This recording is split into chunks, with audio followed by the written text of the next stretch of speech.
We've got a really interesting set of materials you've shared with us today. It feels like everyone's trying to get a handle on this shifting landscape of preventative cybersecurity and attack surface management. Yeah, it's constantly moving, isn't it? New threats, new tech. Yeah. It's hard to know what really matters sometimes. Exactly. Yeah. So our goal in this deep dive is basically to cut through some of that noise, pull out the critical insights for you. Absolutely. And the sources we're looking at here, IBM, Cybele, Panarrays, Palo Alto Networks, CloudC, others, they're all pretty recent, late 2024, early 2025. So it's really current thinking. Right, a good snapshot. And what keeps jumping out is this push towards being proactive, getting ahead of attacks. That's the core theme, definitely. And AI seems to be, the engine behind a lot of that proactive shift, doesn't it? It certainly looks that way. So that's our mission today, really. To unpack how AI is changing preventative cybersecurity, especially looking at attack surface management. What is it? How is AI shaking things up? And why should you, listening, actually care? We want to keep it clear, actionable, hopefully not too much jargon. Yeah, it's about seeing the big picture. Yeah. Understanding the shifts so you can navigate it all. Couldn't agree more.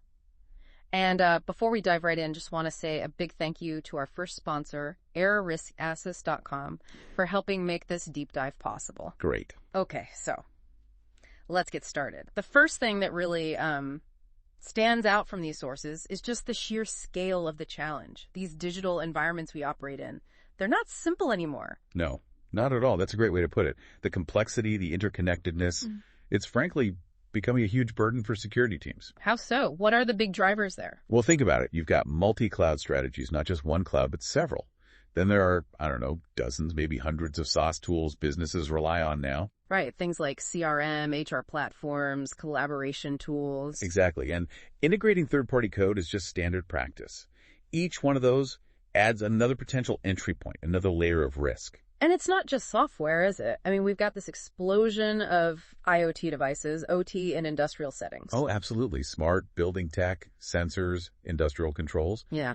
These often have totally different security postures or lack thereof compared to traditional IT. Plus remote work. That's thrown a wrench in things too, hasn't it? Suddenly personal laptops, home networks, they're all part of the extended corporate network. Precisely. The old idea of a neat network perimeter, it's pretty much gone. So trying to manually keep track of all these potential entry points, well, it's incredibly difficult. Maybe impossible. Just the sheer number of places an attacker could try to get in, it's mind-boggling. You just can't have eyes everywhere, all the time. You really can't. And that leads to problems like shadow IT. Ah, yes, the unapproved stuff. Apps people use because they're convenient, but IT doesn't know about them? Exactly. Or even forgotten systems. Old servers, maybe, still running somewhere, unpatched, unmanaged. It's like this hidden underbelly of risk. And that's not just theoretical risk, right? I saw that IBM 2024 cost of a data breach report mentioned shadow data was involved in, over a third of breaches? Yeah, that's right, over a third. It really hammers home the danger of not having the complete visibility, not knowing your full digital footprint. And it extends beyond our own walls, too, doesn't it? The risk from third-party vendors, partners, that seems to be a recurring theme. Oh, definitely. Your security is increasingly tied to your whole ecosystem. If a supplier gets breached, their vulnerability can easily become your problem. A backdoor, essentially. So monitoring their security isn't just a nice-to-have anymore. No, it's becoming table stakes. Really, continuous monitoring of that third-party risk. And then there's the pressure on the security teams themselves, often stretched thin, right? Yeah. Resource limits, skills gaps. Yeah, that's a huge factor. Plus, all the security tools they do have generate mountains of alerts. Yeah. It leads to that classic alert fatigue. Making it hard to see the real threats through all the noise. Exactly. So you've got this perfect storm, expanding attack surface, more complexity, and human limitations in trying to manage it all. Okay, so that paints a pretty challenging picture. But the flip side, the good news coming through in these articles, is how AI is stepping in. It's positioned as a potential game changer for prevention. Absolutely. AI-powered automation. It's bringing, more intelligence, speed, accuracy to finding and fixing vulnerabilities. It helps tackle that core problem of scale and complexity we just talked about. And it has real financial impact, too. That IBM report, again, it found organizations using AI automation for prevention saved an average of, $2.2 million per breach? That's the number. $2.2 million. It really shows the tangible value. This isn't just about efficiency. It's preventing actual costly incidents. That's a huge saving. It's not just the direct costs either, I imagine. Reputation, business disruption. Exactly. Fines, lost business. Yeah. It all adds up, so that's saving. It shows how AI can actually shift security from being seen as just a cost center to something that genuinely drives value, protects the bottom line. That reframes the whole conversation, doesn't it? It really does. And IBM specifically called out 3 key areas for AI in prevention. Attack surface management, which seems central here, but also red teaming and posture management. That's right. Those are the big 3. Okay, so given ASM, attack surface management is such a recurring theme, let's really dig into that one first. What exactly is ASM in this context? Like, what are we talking about day to day? So attack surface management, or ASM, think of it as this continuous ongoing process. It's about discovering, analyzing, and then managing all the potential points of entry, all the exposures across an organization's entire digital infrastructure. So not just a snapshot like a pen test, but something that's always on. Exactly. It has to be dynamic because the environment is always changing. It's about maintaining that comprehensive, up-to-date view of where you might be vulnerable. Okay. And how is AI changing that process? Because, as we said, manual methods must be drowning right now. Yeah, they really are. AI brings a whole suite of enhancements. Let's start with visibility and asset discovery. AI algorithms can automatically and continuously scan and map the entire digital ecosystem. Including the tricky stuff, cloud, IoT. Yes.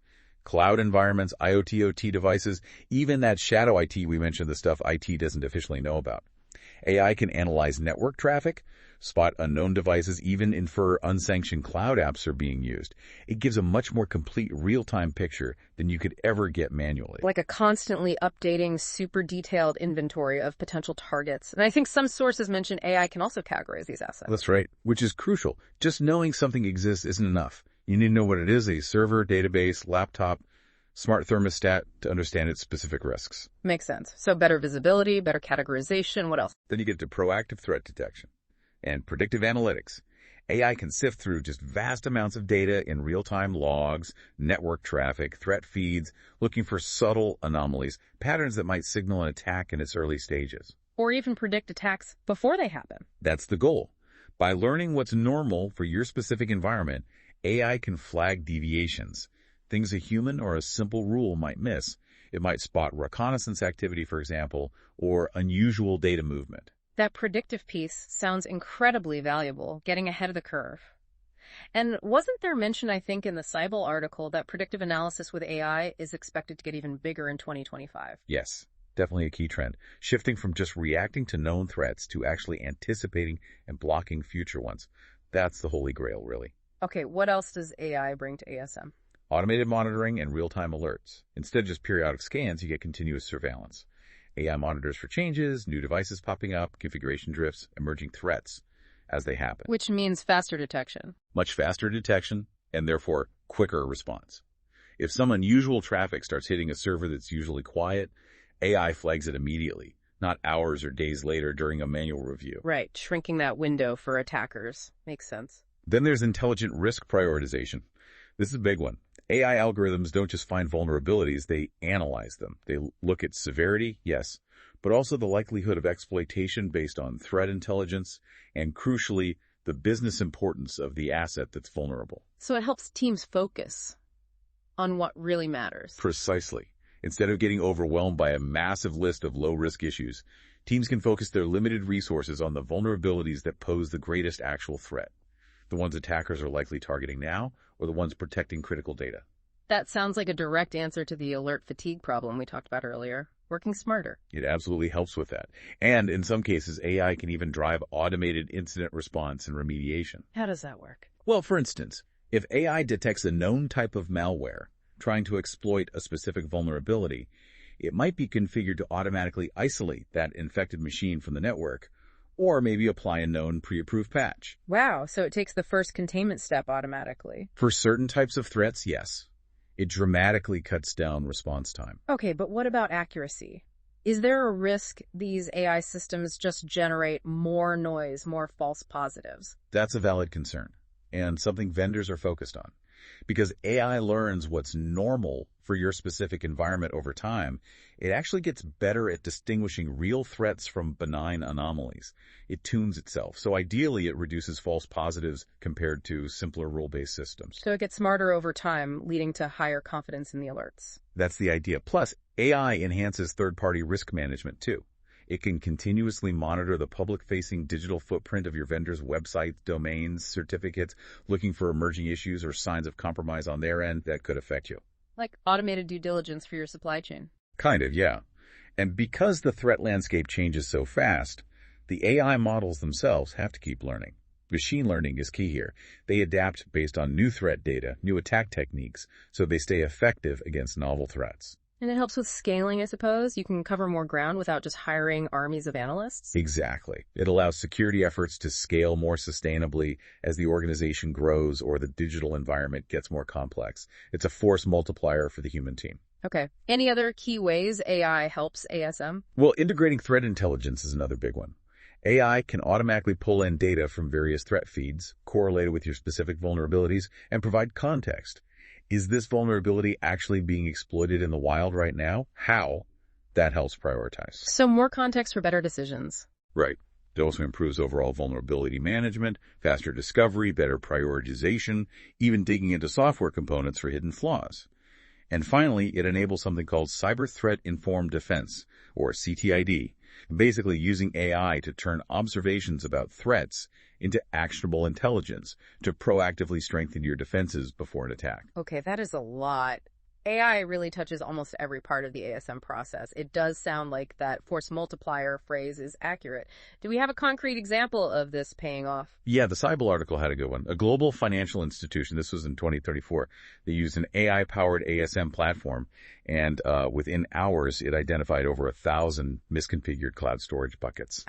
1,000? Wow. Things that were potentially exposed. Potentially, yes. Finding and fixing those that quickly. That likely prevented a major data breach. Imagine trying to find that many misconfigurations manually across a large cloud estate. Yeah, that really highlights the speed and scale advantage.